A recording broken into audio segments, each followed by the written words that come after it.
Jeewan, good morning. How are you doing? Very good, Gary. Good to talk to you.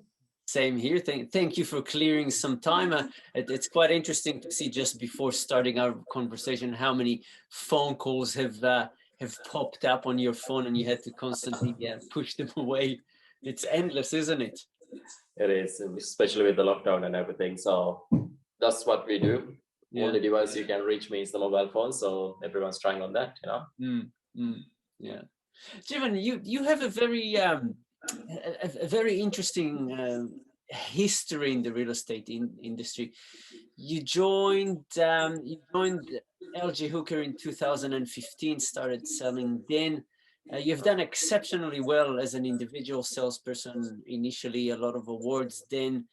Grew up, you had your own team, and I think you had up to about 4 or 5 members in your team. Yeah, 5 members in my team. 5. Yeah. And then at the age of 28, you decided to become a franchise owner, the youngest franchise owner in LG Hooker. Yeah, in New Zealand, yes. Yeah, wow. Um, when I have my conversations with people, I always have like to take it to the beginning, to the start. Why did you join the real estate industry? Oh, interesting question. uh, how do we start? Okay, so I was in selling. I was in retail.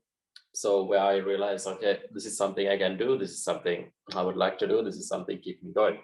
Yeah. Then I thought like, okay, the product shouldn't be this. I just don't want to sell retail products. So I want to sell something better product. So then it was always in my mind to become a real estate agent. From ever since I came to New Zealand, I seen them, I see how they work, all those things. So it was in my mind. So I thought, why not? Let's give it a go. And there onwards, I done my papers without knowing anything about the industry, nothing. I started, and coincidentally, first place I went was LJ Hooker, and I'm still here. Yeah. Ever since then. Yeah. Yeah. So starting residential sales, I think the simple answer was I could sell. I need a better product, and then I need a lifestyle compared to a job. So that's what was the main intention. Yeah. So the attraction of the style of living when you're in real estate, and obviously the ability to sell. Yeah. What did you do when you started selling? What sort of activities did you do in order to grow your business? Because you were slightly different to what I usually work with people around door knocking and cold calling. You do your business differently. Yeah. So my first listing, I happened to find through a private listing. Coincidentally, again, I was on my other work, was traveling, and then I saw there's a private sales sign on the board. So then I took a photo. Back then, the time of my sales manager, I asked him, "Hey, what do I do with this now?" He goes like, "Oh, you call them and say, talk to them. If you can convert that could be a listing," which I did and which works. So then I found a way, okay, this is how you find quick listings. So initially, private listings was my main source of listings in the beginning. Yeah. From there onward, one led to another. So then I started converting from open homes. But yeah, you're right. Have I done door knocking? I think counted maybe less than 10 days in my career. Yeah. But that's where it started. Mainly back then, for sale by owners, private listings. That's something I've always worked on. Yeah. So that is something that is really quite successful as well. It's something that builds the business. From your private sales, that led into more connections, and then the business became easier. Yep.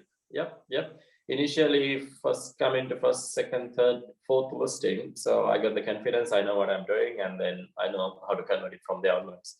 But I had that ego of like I need listings all the time, every day.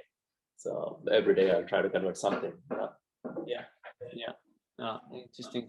So when you started, because you started, my calculation, you were about 25 when you started selling. year 25, coming into 26 this year. So a relatively young age. What were your main challenges? What were the main challenges that you faced as a young salesperson? Yeah, I mean, it doesn't bother me much, to be honest, because if it doesn't work in East Auckland where my office was, then I'll take it to South, and then if the South doesn't work, I'll go further. Because in LJ Hooker, we didn't had much of a thing of farm patch, so most of my listings back then used to be in Waikato, Papakura, that kind of a patch. Even the office was in Botany. Challenges mainly I faced how to get the pipeline ready, how to get the consistent listings, because I came from a background of salaried income with a better package, all sort of those things to stop that jump into real estate. So whole idea is how to get this income streamlined. And then I realized, okay, I need the listings coming in. But without a database, without donor kings, or if you're depending on like listings like this way, so that was the main challenge. Yeah. And in terms of making the activity, in terms of growing your business, were there other challenges as well? Yeah, there was. This is back in 2015-ish. So CRM systems and then the systems, training, knowledge, what we currently have online is not available back then. It's very limited sources. So most of the things you need to learn from your industry friends and then trainings, but not this much of availability. All the information, all the sources. So that was a big challenge. So all the time I used to talk to my friends and then see what they do and then tweak it up a little bit or see what's happening in Australia, tweak this one up to here. And do experiments, try if this work, okay, if it doesn't work, so 2 months gone by, nothing works, I'll start something new. So because of the age, and then but back then nobody much knows me, so even if I do something, if it fails, it's fine, just do something else. Not like now, right? So that works. That was the main stuff, like growing up the business. I have to pretty much do it and experience it and then see whether this gonna work or not, and then I'll try something else if it doesn't work. If something works, then I'll keep fine-tuning it till the time till today, Yeah. And at what stage did you decide that you need to build a team, and why?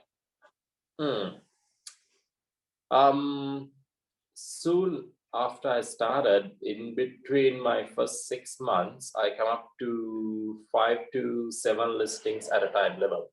Wow. So that means open home wise in the weekend, you gotta do 5 to 7. If I do open homes for my general listings as well, that'll be 10 per day. And this is starting from Manukau to sometimes in Waikato. So then I realized, okay, I need more people. Back then I had a good friend who's working in another LJ Hooker office. So we've been discussing. He's a bit senior into the career. Then he goes like, okay, your next step, you need to put up a team. Otherwise, you won't be able to service this. Then, okay, he's the one who suggests put up a team. So I recruit him first. And then with him, with that movement, I came to Manukau office where I'm currently at. So back then, my business owner, Colin, he given me the opportunity of, okay, well, you over 6 months, so you put up your team, and he allowed me up to me plus another four salespeople, 5 people team. So within 2 weeks, I think I got Prasanna, and then I quickly recruited another 3. There you go. And it started. So your team was there. Did every person have a specific role, or everybody were qualified salespeople and they did their own listing and selling? Everyone's qualified salespeople. So my main job was to bring the business into the table. So back then the partner and the business partner Prasanna was there. He's the brains behind the thing, coordinate and talk, communications, everything. So I got 2 main sales buyers agents, and then there was another agent who was a trainee for a while, and then he joined in, become a listing agent quickly. So that was our team, but everyone was qualified salespeople. So listings mainly my job. The rest is all divided. Rest we divided as we go. But by saying that, pretty much all my team members were listing agents because of that culture. Because if I'm checking listings every day, I want to list something. So literally, they got to bring something at least once a week or twice fortnightly. Yeah. So that was our main intention. Yeah. Okay. And as I said earlier, the tender age of 28, you decide to become a franchise owner. Why the change? Okay. Long story short, it just came to my table. I had opportunity back then when I'm 28. Or I had a choice. Maybe I'll do it when I'm 40. I took the same decision which I was doing. I was like, well, not much people knows me still. If this doesn't work, so it's okay. I got nothing much to lose there. I thought like, okay, it's a couple of businesses, all right. If it doesn't work, but I thought I'd rather do it now rather than later. Yeah. So back then I had an initial business partner, so I went partnership with him. We started, 1st of October 2016. Wow. From the same office where I used to work for. Yeah. Yeah. So you sold for about a year and a half, maybe 2 years, and then became a franchise owner. That's massive. Yes. Yeah. I didn't knew much deeper into what I was getting in back then, to be honest, 2016. But I figured it out on the way. Yeah. Ups and downs, mistakes, learn. Yeah. Yeah. And now the team, the office in Manuka is getting established. You have a good team of young, enthusiastic salespeople. What are your goals for your team? What are your goals for the office? Well, with my team, it's very simple. There is a reason why they're all there on with us rather than with someone else. So yes, everybody has to do financially well. That's one of the goals. But more than that, they need to be professional salespeople who build up a career, not a lifestyle, not just a job, or not just running after commission to commission. Yeah. So financial goal different from salespeople one to another, but as a team, as a culture, there is a common goal for all of us. So any individual who we join, we go through with certain things, we look what they are doing, and if there is elimination has to be happen, it will happen. But who stays, who performs, and who's with that culture, they all same like-minded people who's going for that professional salesperson's level with a steady financial income, financial freedom, less hassles. So that's the main thing I'm building up with my team. Yeah. So on that point of professional and looking for successful salespeople, what in your opinion, or what in your experience or observation makes somebody a successful salesperson? Yeah, successful salesperson. For me, it's not the dollar commission amount they reckon. It's just the customer satisfaction they given. Because it just how do you say? Any purchaser, any vendor, they will remember how we make them feel throughout the transaction, from selling to sell, or maybe buying to settlement. If we can give them that satisfaction of service level, you are successful. No matter even if you do less transactions, maybe 10 per year, but you will be doing no discount commissions, full commissions, people loves you, referrals coming in. That's a great business, rather than you do 190 of them people just abusing you, and then you're doing flat commissions. So that's where I look at it. For me, a salesperson, a sales professional means they deliver that exceptional service level where they can give them great experience for your clients. So which benefits them as the salespeople, because they will build up a referral business, and which benefits me as a business owner, because people will talk. Yeah. Sales in Monaco, these guys are just doing something different. So that's my whole thing. Interesting. So it's more about the attitude and the customer service, really, than just the money itself. It'll follow. Yeah. It's always Gary. If you treat them really that level, nobody would ask like, "Hey Gary, can I discount the commission, or can I do this? Can I do that?" They can't. There is no space for that. Even though we charge the highest in the town, they will still, okay, well, they got it. Yeah. So that's what I'm trying to build with my team. Yeah. It's a long-term goal, but yeah, this is what we are moving on. Mm, mm. And speaking about building your team, I think you have about 15 salespeople in the team right now. Are Yeah. you looking at building it more, or are you now going, all right, 15 is enough. When they're performing well, I will get some more. I'm consistently in recruitment mode. Mhm.